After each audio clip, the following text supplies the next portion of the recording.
we're going to have today, like I said, Rick Clark, and we're from CloudNine, and Keith Lockhart from Oxygen Forensics. And I guess I will, I'll say, Rick, why don't you go ahead and introduce yourself first, and then Keith can, and then we'll get this going. Yeah, that sounds great. Hi, Rick Clark. I'm the VP of Marketing and Strategic Partnerships at CloudNine. I've been in the industry for over 20 years, started the Masters conferences, if you've ever attended those.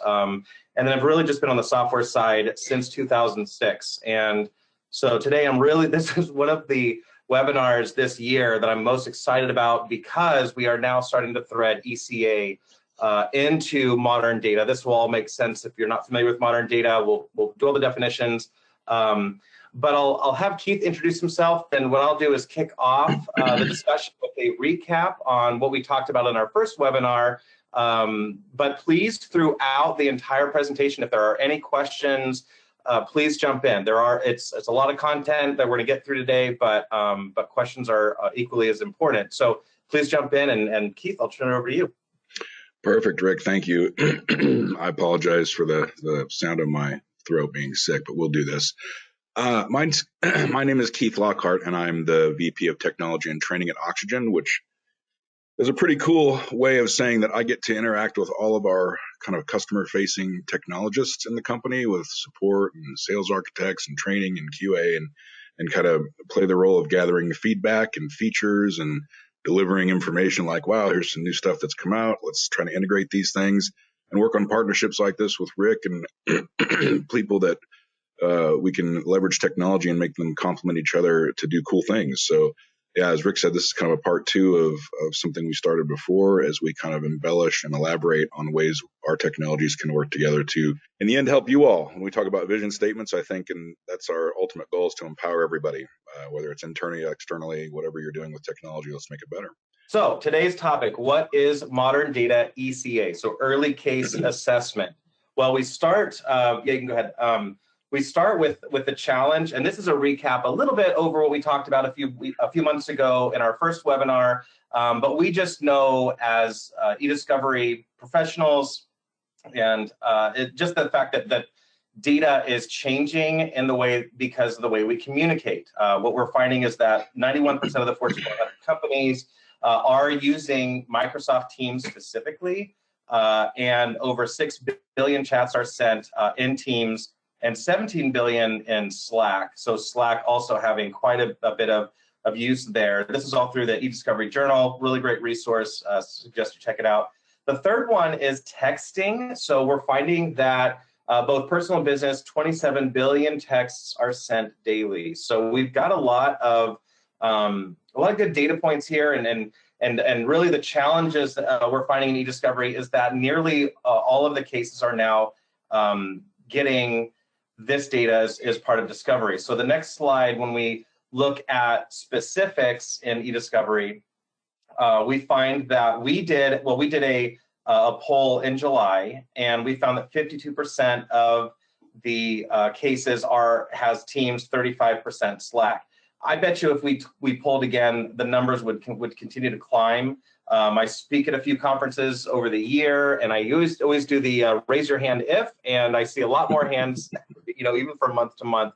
So we just know that there's a challenge here, and so how do we start to create better processes around this data? And so the next slide, what we look at is really the common data requests, and then we'll get into some collection considerations. But what we're finding at the top of the challenges, and even the requests, are the corporate messaging chat applications like your Slack, Teams, WeChat, Line. There's many out there that around the world that are being used for corporate use. We certainly still see email and e-files, but then text messages, calls, voicemails, linked content, right? So we're looking at, I won't call them attachments, but the links that are found in emails, text messages, how do we also look at those? What we're seeing is also geolocation, and even in the investigations, user activity. So did somebody plug in a thumb drive and save something to that drive at a certain time? Even those link files, shell bags, those are being introduced to discovery and investigations as well. Social media, also one that's growing, but it could even be visitor logs, legacy systems, and any structured data. Structured data could even come from things like if you go subscribe to a website and you have a help question mark, you click on there and start chatting with somebody, that can also be discovered now too. So there's just ways that this is being managed in discovery because of these requests. Now, the collection considerations around those, which is the next slide. So Rick, before you go to that next slide, I want to add two things to your conversation. Absolutely. One is, though my daughter's not in the workforce yet, I would argue that her phone is at least 0.5% of those 27 billion texts. Holy smokes. Beside the point. This slide, however, does a really good job of, I remember when we talked about this the first time, but it does a really good job of opening the can of the kitchen sink conversation of all the different things that we're trying to filter through and refine down to what we want to get in front of people in a meaningful fashion. And I think the list is probably bigger than this, but you've already illustrated some good examples of why these bullets matter and how they might matter more as we go forward. But this is a great entry point into what we're trying to do, is take all of these things and refine them and make them meaningful. So I just want to add that there because I appreciate this list and the way you put it together and the way we've talked about it collectively. Thank you, Keith. Yeah, and this next one, this is a good revisit of what we talked about before. But if you want to know more details, because I'm just going to skim over the top, please see the previous webinar that we did, our part one of the series. But what we're finding is, so let's look at phones, for instance, device collections. Are we doing targeted, or are we collecting everything and then culling before?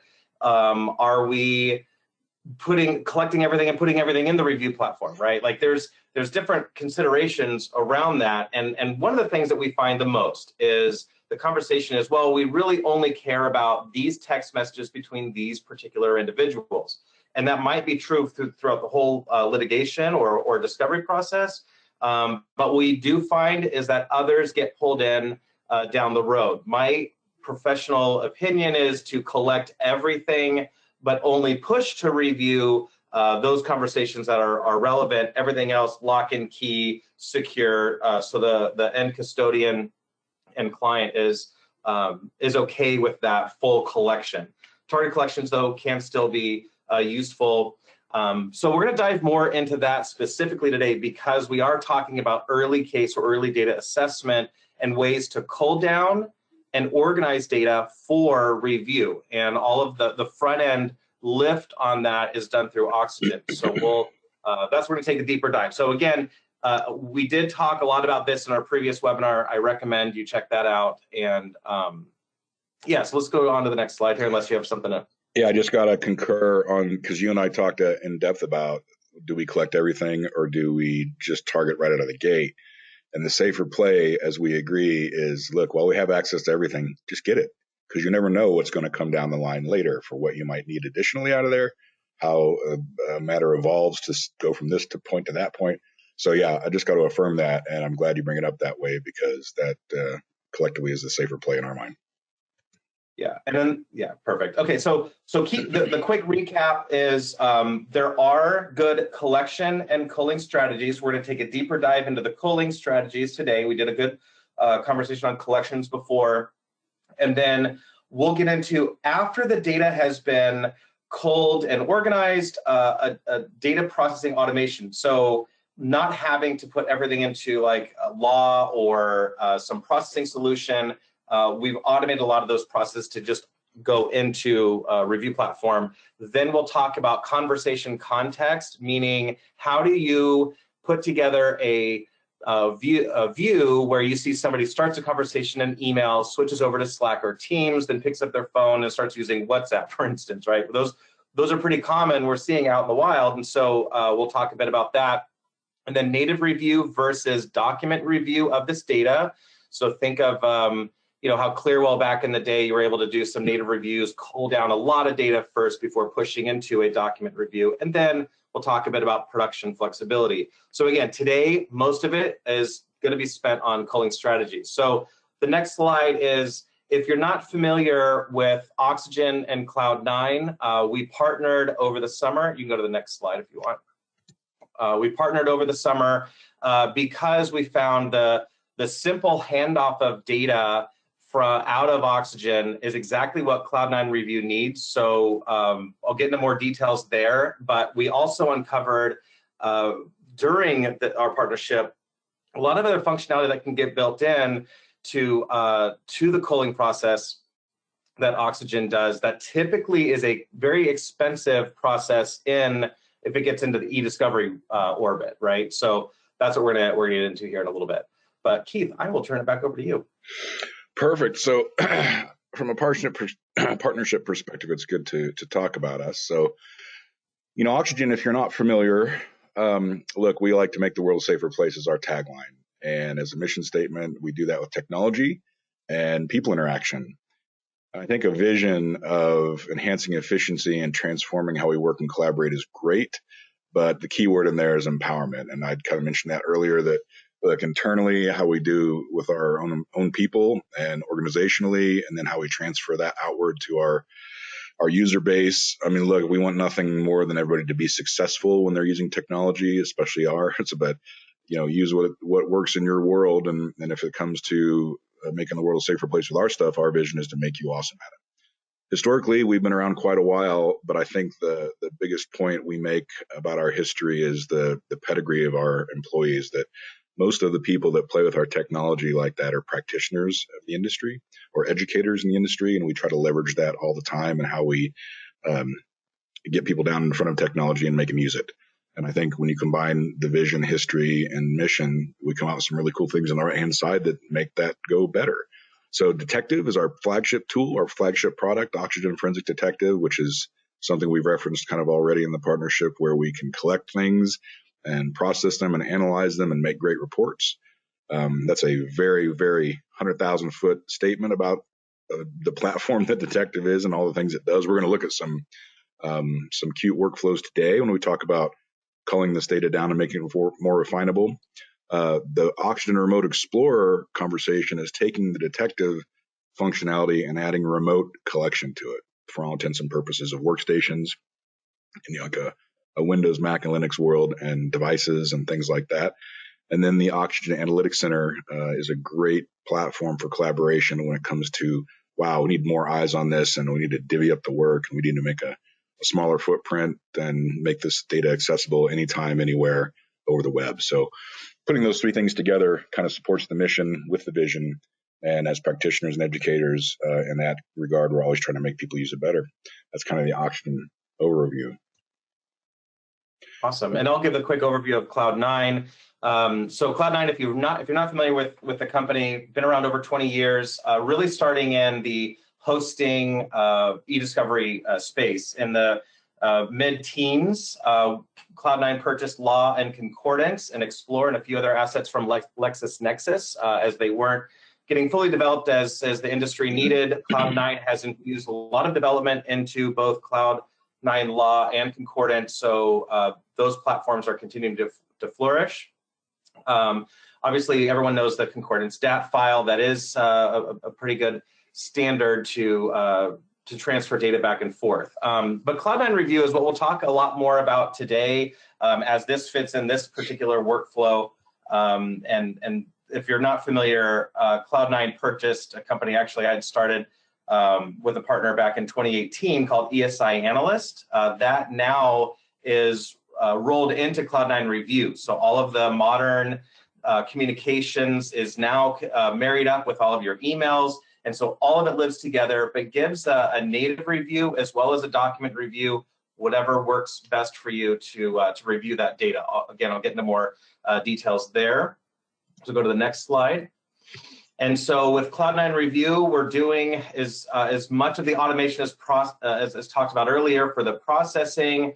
Modern data, this infusion has allowed case teams to manage big cases, see the context across across different communications, like again, the email, Slack, WhatsApp example, and then the productions accommodating all of the different requests that are out there to make sure the data can get exported.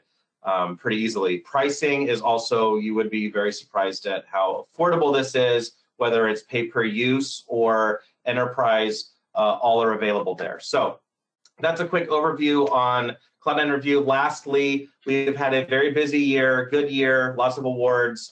People like all the stuff that we're talking about. I think you might see some of that today. So not to make this a commercial about CloudNine, I'll turn it back over to Keith, who can start walking through the workflow. I will do my best to not get super excited and jump in on things too much, but what he's about to show you, I think, can really help change the way you're managing your cases when it comes to these particular features that exist before the data can get pushed into review. All right, back to you, Keith. No, Rick, you jump in whenever you want. So this picture, this graphic was created for the original, the part one of this series. And on the left-hand side, I guess that's the rendition of computers and cloud stuff and devices being pulled in to Oxygen and then being pushed from Oxygen into CloudNine. And you'll see how that works from a button perspective. But what happens in between those two kind of right-sided triangles and that push is what we're going to talk about today a little more in depth in some of those ways to do that refinement I think that Rick is referring to. So good picture that takes us here where we can kind of recap some of the key points on the collection phase of this. And then, I have a picture on the right-hand side of this slide that is the kitchen sink of data. And we'll set a stage for what we want to do with that kitchen sink of data as we go forward. But look, when Rick and I started working together and talking about this, not having a way to collect the data, like it's always fun to have technology, but if you don't have any data to do anything with it, it's like, kind of need the data to make this go. How do we get that data? And what kind of data do we want to get a hold of? So from a collection perspective, just to recap that, obviously we want Android phones, right? Apple phones or iOS devices, computers, and I put the three big flavors of Windows, Mac, and Linux there.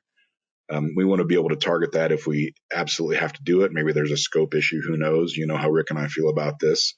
We want to be able to do that locally. And, from a technology perspective in the Oxygen world, that was the detective side of the house where I have a computer sitting here on my table with devices that I can hook up to it with a cable and do everything locally, maybe in a lab, maybe in a whatever location you're doing that without going anywhere else to get the data, or remote where we go elsewhere to get the data, whether it's the next room or the next country.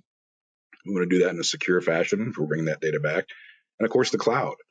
And people sometimes have to stop and go, the cloud, what about cloud data? But you have to think about this, and I'll tell my fun, I probably told this in our part one, but my fun story is always the Chick-fil-A app, because my family's kind of a Chick-fil-A restaurant nut. And the app lets you order and keep track of all your orders over time and get points and all that kind of thing. So if you take one of our phones in the family offline and start the app, it's like, hey, are you ready to make your first purchase? Well, if you put the phone back online where it can access the cloud of data, it's like, hey, you've bought $200 trillion of Chick-fil-A this year and you have 10 million points and you can tour headquarters in Atlanta if you ever go there. It's crazy.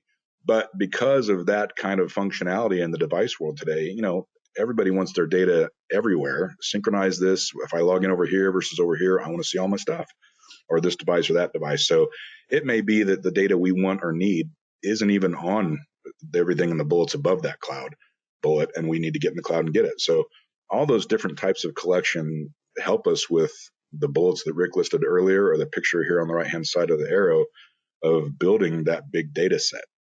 And then it comes into, okay, well, what's the best way to get through all that? Because, my background originally is computer forensics, and hard drives and computers just getting bigger and bigger and bigger and bigger and bigger. Well before any discovery model of life came to be, or incident responses, those things evolved from just taking a floppy disk and going down through every sector. But today, I guess you could have that case of that kitchen sink of case data on the right-hand side, and that be your career case. It just lasts the rest of your entire existence. Or you come to bear with some technology, analytically, like I'll just give the example. We're going to see this example in a little bit, but the ability to categorize images we see. I mean, I can sit here and scroll through, the 75,000 pictures from this phone, or, and ruin my eyes and make myself want to jump out a window. Or I could use technology with algorithms that say, wow, that looks like a beer bottle. Let's call that alcohol and put a tag on there. Or that looks like a chat message. Let's call that a chat and put a tag on there. So while I'm doing other subjective things with my brain, looking at all this data, I have technology in the background doing that kind of categorization for me to take some of the workload off. Normalization, we're going to look at an example of a really good one, especially from a mobile world, where we and Rick, you're gonna have to remind me what you call this entity something or other, and I just call it merging contacts, much more simply. But making all the versions of one person. What do you call that? Entity normalization. There we go, entity normalization, and how that can help us refine some of the communications between people and make it more presentable and get to those yellow stars that you're going to see. I'll call so important here in a minute. Our technology works in a database, so we filter like crazy. So put whatever, many parameters together. Hey, listen, I only want to see conversations between, Rick and Keith from October of 2024 that were after 5 a.m. on Thursday that have attachment. I mean, you name it, all those fields inside the records of databases allow incredible filtering like that to get us to that refined information. And then the ability to tag it or notate it somehow with its importance. Because in the end, we want to get everything refined down and then click the buttons that push it over to Rick's, where he can do, Rick's technology can do the cool things he mentioned earlier, especially conversation context and things like that. So it's a big collection piece on our side. And because we want to get everything, which could be a ton of stuff, as you see in that picture, then how do we get it in a better state before we give it over to Rick's technology? And this is my crude picture. Let's have a filter. Let's take a bunch of stuff and put it in the filter. And we want the yellow stars out of the bottom. And the reason I want the yellow stars is because we have a little moniker and detective or ORE called key evidence, or any of our technology, a key evidence moniker. So if this is important, I'm going to mark it as key evidence. And then anytime I'm doing things in my tools like, let's make an export or let's push it to another platform, there's that blue check mark thing in the middle of the radio button that says only include data marked as key evidence. And that is, for lack of a better word, very key to this conversation, especially as you see the bottom box. When we get into load file export in a CloudNine template, we only want to export to CloudNine what we deemed as key evidence from all these fun little methodologies we're going to talk about going forward. So I'm going to take a liberty with early case assessment and just call it early data assessment. And manipulation is not the right word, but sometimes we might need to do a little discovery of our own. And the first bullet I'm going to talk about in a way to make some discovery here is translation. So our technology lets us take other language text messages and translate them into something at least I can read to determine if it might be a key evidence item. So it's kind of a discovery. I don't know if these things are important until I can read them. So we have the ability to translate and auto-detect languages and make that happen for us in a way that's offline, which is super important because I don't want to send stuff up to Google and have the whole world get a hold of it. This may be not allowed to do that, right? So this is something we can do locally to the machine, discover other language information, and mark it as key evidence if it's relevant. So translation is a data assessment conversation. Social graphing. So you may have seen this before, and I'm going to talk a couple different facets about it, but this is the old school, right? Take pictures of your people that are involved in the bad thing or the whatever thing. And we'll say we have Dan, Keith, and Rick on the wall, and Rick talks to Keith, so there's a line of string between the two of us, and Rick talks to Dan, so there's a line of string between those two, and that fleshes out all over the place. So when you look at this screen here, you don't necessarily need to read the names and numbers, but you see some kind of light blue blobs on that screen and a bunch of pink blobs. Well, those are two different devices in a digital wall where we can start drawing lines and seeing which blobs are talking to which blobs. And what happens then is maybe you can see, I don't know if you can see my mouse on the screen or not, but in the kind of the left-hand side, there's a little yellow thing there with, I think, the number 31 in it. And when I clicked on that, down below becomes the communications between those two blobs. So those communications down there can be marked, hey, I want the communication between these two people. I want to see it visually. I'm going to list them below, and I can mark all of those with the yellow star, and that list, the grid down below, the very far left thing is the star column. So ding, ding, ding, ding, ding, little yellow stars. And this is a great visual way to do this. Now, I'm going to say this is kind of messy right this minute. We're going to come back to how we make it a little less messy, especially if we want to take a picture of it and include it in how we're portraying it for somebody else. But the ability to digitize, I guess, or visualize the old school pictures on the wall with the strings into something like this and work with it, you're going to be key to getting yourself down to key evidence when you, especially if you have a bunch of people talking to a bunch of people on a bunch of devices. So let's go here to what I would call contact merging or entity normalization. I got to tell a story. Like when I came to Oxygen, I started looking at devices, and I really took a different view of people in general. I'm like, what is wrong with people that they've got 47 different accounts of themselves on a device? How many different people do you need to be?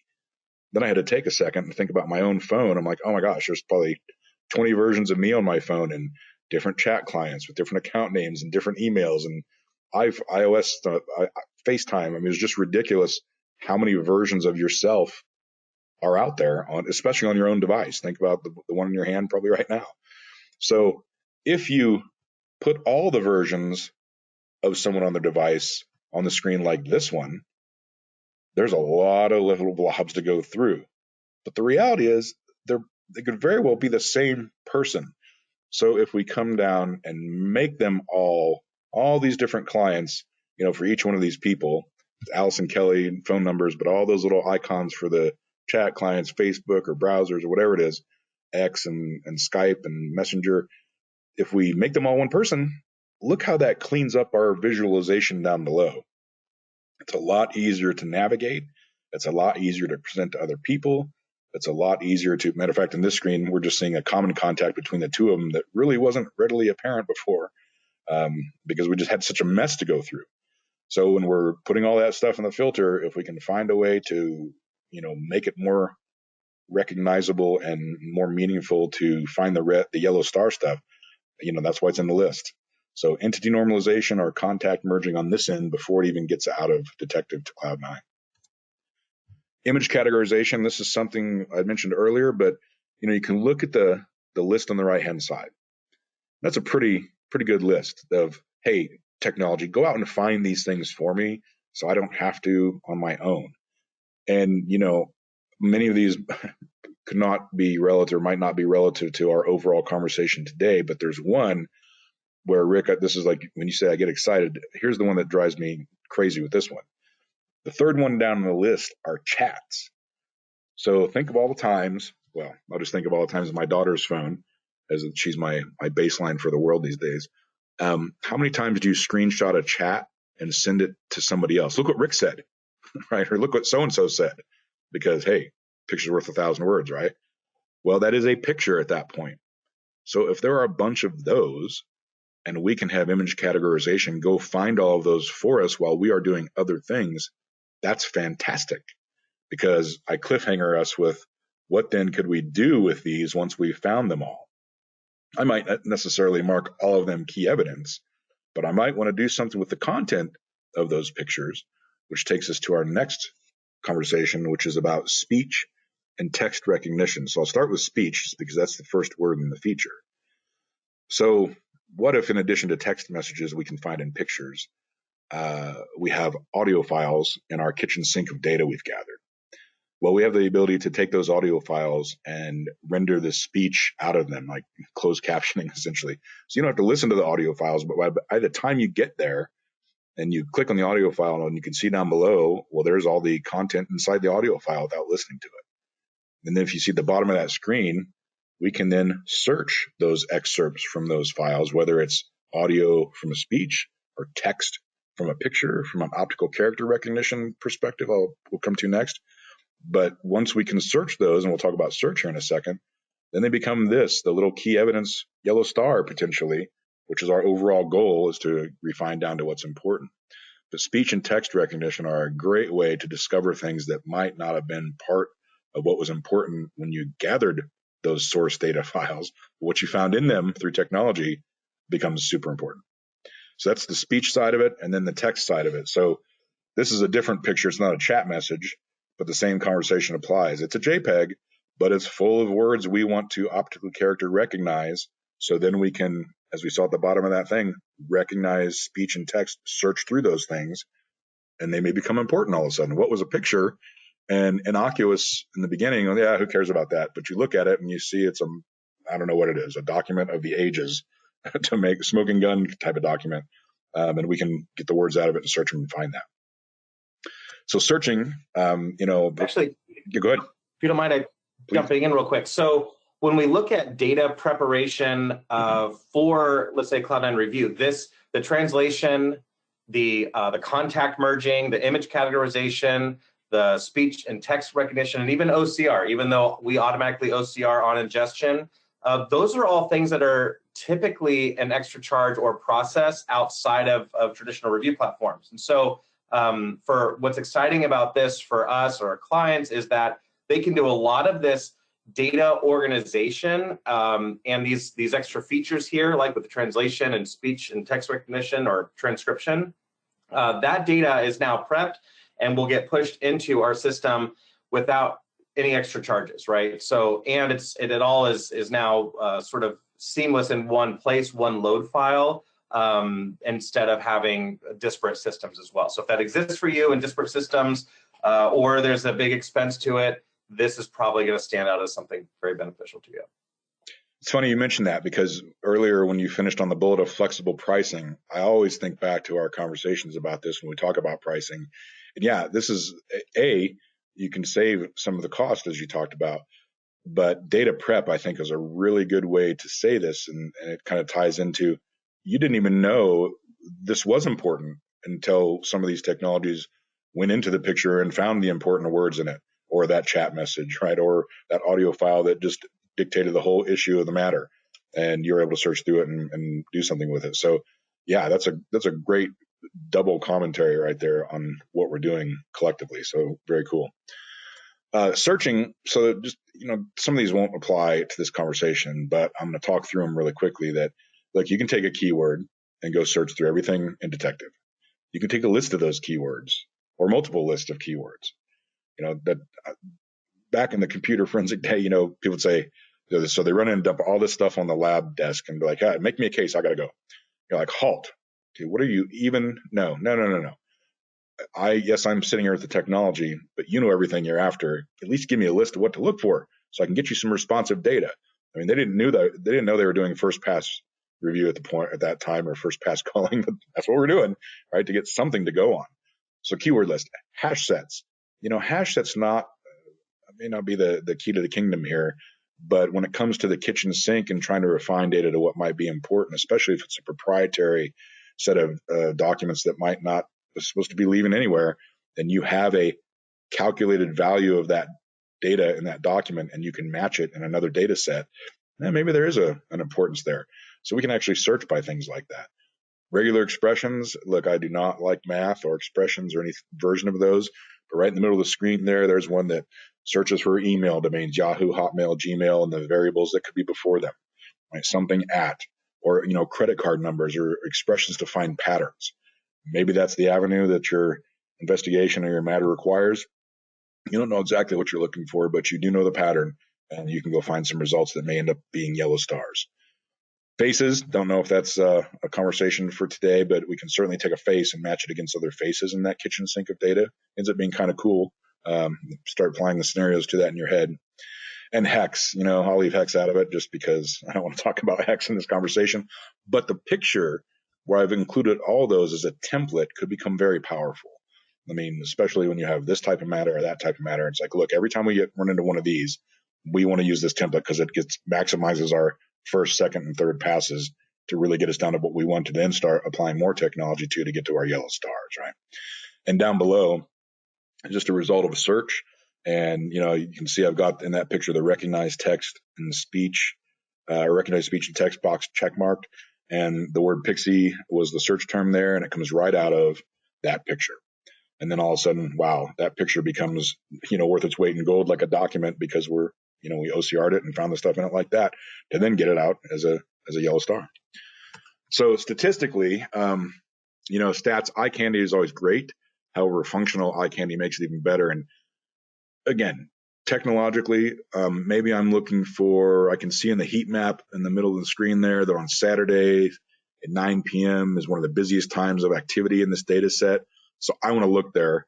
And, you know, any of these, like we can do first contact or last contacted data types, you know, things that have already been tagged or top 10 groups or whatever it is. There's a ton of things that we can visualize like this to help drive where we go first. But let's pretend I'm super interested in that date and time frame of activity. You know, I can click that and end up in a timeline that is just literally extrapolating everything from that little square of activity. All the same day. Oh, wow. I know that's what I need. I don't know what exactly I'm looking for in that need, but the request was give me everything from November 28th, 2023. And there it is, now yellow starred, which means in the end, when I get to the screen, you know, whether it's a computer, email, devices, cloud data, account downloads, cars, I mean, anything in the kitchen sink, I want to technologically get down to yellow stars. So when it comes to load file export, and I'm only including key evidence into a CloudNine templated load file output, that's my goal. That's where I want to get it into a good space to prepare it, as Rick would say, data prep in all shapes and sizes to export little yellow stars. Rick, what would you add to that? That is great. I mean, yeah, the why this again is so exciting is you not only as you're preparing the data to extract out everything from translation to transcription and everything else that was mentioned here, you're getting good key intelligence as well. Now, this is on premise, right? So what we're going to be doing now is pushing this to a SaaS platform where the whole team can now collaborate around these findings. And so the process in which what we've worked together with Oxygen is to create that seamless export CloudNine button. It kicks it out to where all of that data is now easy to get pushed into to CloudNine Review. But again, we hear all the time, hey, what about translation? What about transcription?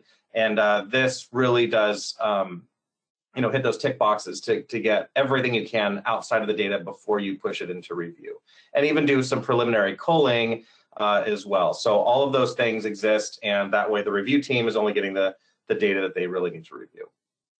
And Rick, in the end, the kitchen sink is still here, right? So from our original conversation, if we need to come back and go about it another way, you still have access to that, right? Yep, you can always go back to the well because, like you'll go through the investigation or review, you'll find others that are important to include. So we made this really simple. Obviously, Cloud9 has law and explore, and you can do all the data processing you want. But in this particular workflow, we automated everything from the deduplication. If you have not done the entity normalization, that also exists on ingestion, as well as I mentioned earlier, OCR. So we have automated a lot of the general processes, but it is as simple as pointing to the load file and then essentially uploading that file there. So you path out to your DAT file. Then the next slide, you map your fields. So a simple field mapping exercise. Now it will automatically select fields that having those exact matches. And so once you do the field mapping, select the JSON. And actually, if you keep jamming through, I'm just gripping through this real quick before you go to the review. So yeah, grab your file. And the next one, again, the fields will be fully mapped. Then that's it. Hey, Rick, wasn't it when we did part one, I think it was a time when both of our technologies were bringing the seamlessness together. And I think we determined at that point that if we happened to create a tag for something important to detective, it was super easy to map that tag into a field in Cloud9, right? So you could maintain the relevance of that tag, right? Yes, yeah. So the fields that are needed, like the translation, transcription, those fields will also be available here as well. So you can map those directly into Cloud9 Review. Yeah, thanks for pulling me back on that. No, it clicked on we started looking at this and I'm like, oh, hey, wait a minute, there's something important about that. But yeah, so very good. Okay. Yeah. So then, just hit the start upload and everything automatically happens for you and gets populated into your case. Now, to dig a little bit deeper into the review experience. Now, I mentioned earlier we do a native review. So think back in the days of like Clearwell and others, like where you can, you're able to do that with email. We now do that here. Now, here's an example of a single static image of a text message with an attachment. Okay, that's kind of what we see out there, but we also see the next slide. Actually, another example here, but the next one without, if you, yeah, you can skip past this one. What we typically see without those boxes there is a static PDF or image of a text message or short message communication. So that could be Slack, Teams, text messages, WhatsApp, whatever that may be. And then you have to either slice or redact. In our system, this is that native review experience where you can simply select the messages that are relevant and push those through into production, you know, tag non-relevant, confidential, privileged, and then I'll show you some examples in a little bit where they can be redacted automatically on export as well. So you don't have to draw those boxes. We'll do that for you. So tag the messages as needed, and we'll go to the next one. Oops. And as an example, you can see here that you can select everything, and then this is what the production would look like, where you can produce those 24-hour threads. You can produce to HTML, PDF, and then you can also exclude all of the messages that were tagged, let's say confidential or privileged. On export, those would be then redacted. So if we look at the next slide, that is, you see the top one, that was withheld because that was the tag that was associated to it and what they wanted to put. But that could, again, say anything from confidential to privileged. Now, this is just a quick overview of the experience. I invite you to reach out to us. We have a really good sales team and sales engineers who can walk you through how this can apply to your business. But I just want to highlight today that all of the things that are done on the front end can populate into this review experience for final review and production. So that's pretty much the overview. I think what's the next slide? Yeah, so I've written a few resources that could be helpful, some blogs on modern data and how to better your text and chat game in eDiscovery. So on our website is the ultimate guide to handling text and chat data. So that's a more thorough deep dive into the subject here. And with that, Keith, is there anything to add before we turn it over to Q&A? Not right this minute. I think I love continuing this from part 1 to part 2, and I can't wait to see what we do for part 3. Yeah, same here. I think we've got some mutual clients who are, continually in this all day, every day, and so we might have a guest here in the future.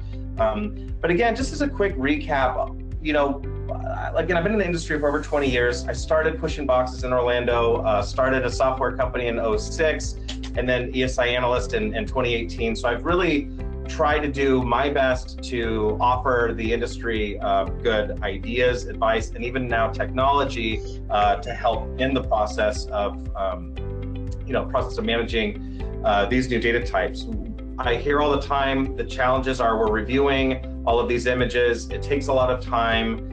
There's huge expense, and the data volumes are only getting larger. So it is a good time to reevaluate some of these offerings. And at the corporate level, they get really excited about this. And most of our clients end up being at the corporate level when they have those big bet the farm cases where, like for instance, we had one. It was 18 gigs of Slack data that they thought they just wanted to load everything into the review platform. We found out it was over 80 million messages. So we found a faster way to do that through this native review, as well as some pre-culling on the front end. So what was supposed to be 3 to 4 months was done in 3 to 4 weeks with a tenth of the staff to do so. So there's better ways out there, and I feel like this partnership really streamlines a lot of the difficulties that we're finding in the eDiscovery world. No, that is the value add, Rick, the money. I mean, I can remember getting familiar with the EDRM for the first time and watching that middle section of processing analysis, and like the dollar signs attached to that section of the EDRM could be immense and just grow and grow and grow. So anything we can do in this regard that keeps the pricing flexible, as you would call it. I love that phrase. And there's, use technology like it should be used to avoid some of that if we can. Apply it to those boxes all the time. Yeah, absolutely. So feel free to reach out on the contact us. The next slide, reach out to me directly. Brian Kelly is our VP of product. He also runs a lot of the demos.